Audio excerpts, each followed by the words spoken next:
100% ഗുണനിലവാരമുള്ള ചെടികൾക്കായി അയാൻ നഴ്സറി ഉപ്പുവള്ളി. വിശ്വസ്തത, അതാണ് ഞങ്ങളുടെ മുഖമുദ്ര. Ayan nursery, Pookkottumpadam, Karulai road, Uppuvalli.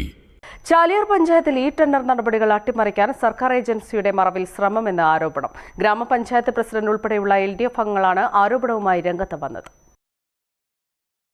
പഞ്ചായത്തിന്റെ പേരിൽ സർക്കാർ ഏജൻസിയായ കെല്ലിന്റെ പ്രതിനിധിയോട് ഈ ടെൻഡറിൽ നിന്നും പിന്മാറാൻ ഫോൺ ചെയ്ത മറ്റൊരു ഏജൻസിയുടെ പ്രതിനിധിക്കെതിരെ കേസെടുക്കണമെന്നാവശ്യപ്പെട്ട് ഗ്രാമപഞ്ചായത്ത് പ്രസിഡന്റ് P. മനോഹരൻ നിലമ്പൂർ പോലീസിൽ നേരിട്ടെത്തി പരാതിയും നൽകി. ഈ ടെൻഡറിൽ നിന്നും മറ്റ് ഏജൻസികളെ പങ്കെടുപ്പിക്കാതെ പ്രവൃത്തികൾ സ്വന്തമാക്കാനാണ് 3 സർക്കാർ ഏജൻസികളുടെ പ്രതിനിധിയായ ഈ കരാറുകാരൻ ശ്രമിക്കുന്നതെന്നും നിലമ്പൂരിൽ നടത്തിയ വാർത്താ സമ്മേളനത്തിൽ പഞ്ചായത്ത് പ്രസിഡന്റ് ഉൾപ്പെടെയുള്ള LDF നേതാക്കൾ ആരോപിച്ചു.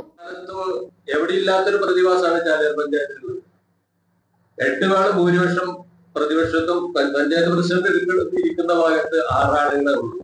അപ്പൊ ഏതൊരു പദ്ധതി വന്നാലും പഞ്ചായത്ത് പ്രസിഡന്റ് എടുക്കുന്ന തീരുമാനം നടപ്പിലാക്കാൻ കഴിയില്ല. പ്രതിപക്ഷം എന്ന് പറയുന്ന UDF എടുക്കുന്ന തീരുമാനമാണ് അതിന്റെ അടിയിൽ പഞ്ചായത്ത് പ്രസിഡന്റ് ഉൾപ്പെട്ടുകൊടുക്കുന്നത്. ഇവിടെ നമ്മൾ ചാലിയാർ ഗ്രാമപഞ്ചായത്തിൽ തുടക്കത്തിൽ ഈ ഭരണസമിതി അധികാരത്തിൽ വരുന്ന ഉടനെ തന്നെ കഴിഞ്ഞ ഭരണസമിതിന്റെ കാലത്ത് ഒരു തെരുവിളക്ക് സ്ഥാപിക്കുന്നതിന് വേണ്ടിയിട്ട് ഒരു പദ്ധതി കൊണ്ടുവന്നിരുന്നു. 500 തെരുവിളക്കുകൾ ചാലിയാർ പഞ്ചായത്തിൽ മൊത്തത്തിൽ സ്ഥാപിക്കുന്നതിന് വേണ്ടിയിട്ട്. അങ്ങനെ 500 തെരുവിളക്ക് സ്ഥാപിക്കുകയാണെങ്കിൽ KSEB ആണ് അത് ഇംപ്ലിമെന്റ് ചെയ്യുന്നത്. പണ്ട് നമ്മള് വർഷത്തിൽ നമുക്ക് കിട്ടിക്കൊണ്ടിരിക്കുന്ന പ്ലാൻ ഫണ്ടിലേക്ക് ഒരു 20,000 റുപ്യ കുറവ് ചെയ്ത് കൊടുത്താൽ മതി ഓരോ വാർഡിനും. 7 കൊല്ലം കൊണ്ട് തിരിച്ചടച്ചാൽ മതി ആ ഫണ്ട്. അത് 7 കൊല്ലം ഇവർ മെയിൻ്റനൻസ് ചെയ്യും. ആര്? KSEB മെയിൻ്റനൻസ് ചെയ്യും. അങ്ങനെയുള്ള ഒരു പദ്ധതി കൊണ്ടുവന്നു. അത് കഴിഞ്ഞ ഭരണസമിതിയുടെ മുമ്പുള്ള ഭരണസമിതിയാണ് ആവശ്യപ്പെട്ടത്. പക്ഷെ വന്ന സമയത്ത് സിഡ്കോ, റെയ്ഡ്കോ, ഹഡ്കോ എന്നീ സർക്കാർ ഏജൻസികളുടെ പ്രതിനിധിയായി കഴിഞ്ഞ 8 വർഷത്തോളമായി പഞ്ചായത്തിലെ മരാമത്ത് ജോലികൾ നടത്തിക്കൊണ്ടിരിക്കുന്ന പ്രതിനിധിയാണ് ഈ ടെൻഡർ അട്ടിമറിക്കാൻ ശ്രമിക്കുന്നത്. ചാലിയാർ ഗ്രാമപഞ്ചായത്തിൽ നിന്നുമാണ് വിളിക്കുന്നതെന്ന് പറഞ്ഞാണ് ഇയാൾ കെല്ലിന്റെ പ്രതിനിധിയെ വിളിച്ചത്. ഈ ടെൻഡറിൽ നിന്നും പിന്മാറണമെന്നാണ് ആവശ്യം. കെൽ പ്രതിനിധി പഞ്ചായത്ത് പ്രസിഡന്റിനെ വിളിച്ചതോടെയാണ് വിഷയം പുറത്തായത്. നിലവിൽ കെൽ ഉൾപ്പെടെ ഈ ടെൻഡറിൽ പങ്കെടുക്കുന്നുണ്ട്. ചാലിയാർ പഞ്ചായത്തിലെ തെരുവിളക്ക് സ്ഥാപിക്കുന്നത് 20 ലക്ഷം രൂപയും ആദിവാസി നഗരങ്ങളിൽ സോളാർ പദ്ധതി നടപ്പാക്കുന്നതിനുള്ള 14 ലക്ഷത്തിന്റെയും പ്രവൃത്തികളാണ് ഈ ടെൻഡർ വിളിച്ചത്.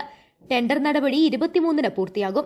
സർക്കാർ ഏജൻസികളെ പങ്കെടുപ്പിക്കാതെ താൻ പ്രതിനിധിയായ 3 സർക്കാർ ഏജൻസികളിൽ ഒന്നിന് പ്രവൃത്തി ലഭിച്ചാൽ സർക്കാർ ഏജൻസികളെ പങ്കെടുപ്പിക്കാതെ താൻ പ്രതിനിധിയായ 3 സർക്കാർ ഏജൻസികളിൽ ഒന്നിന് പ്രവൃത്തി ലഭിച്ചാൽ പഞ്ചായത്ത് വകയിരുത്തിയ മുഴുവൻ തുകയും ലഭ്യമാക്കാനും ഈ ടെൻഡറിലൂടെ സർക്കാരിലേക്ക് ലഭിക്കേണ്ട തുക ഒഴിവാക്കുകയാണ് ഇയാളുടെ ലക്ഷ്യമെന്നും LDF ആരോപിച്ചു.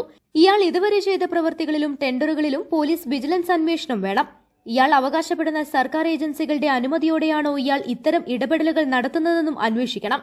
പഞ്ചായത്തിന്റെ പേര് പറഞ്ഞ് നടത്തിയ ഫോൺ കോളുകൾ പരിശോധിച്ച് നടപടി സ്വീകരിക്കണമെന്നും LDF നേതാക്കൾ ആവശ്യപ്പെട്ടു. മറ്റ് തദ്ദേശ സ്വയംഭരണ സ്ഥാപനങ്ങളുടെ മരാമത്ത് വർക്കുകൾ നടത്തുന്ന ഇയാളുടെ ഇടപെടലുകൾ ഈ ടെൻഡറുകളിൽ ഉണ്ടായിട്ടുണ്ടോ എന്ന് പരിശോധിക്കാൻ അവസരം നൽകാൻ കൂടിയാണ് വാർത്താ സമ്മേളനം വിളിച്ചതെന്നും നേതാക്കൾ പറഞ്ഞു.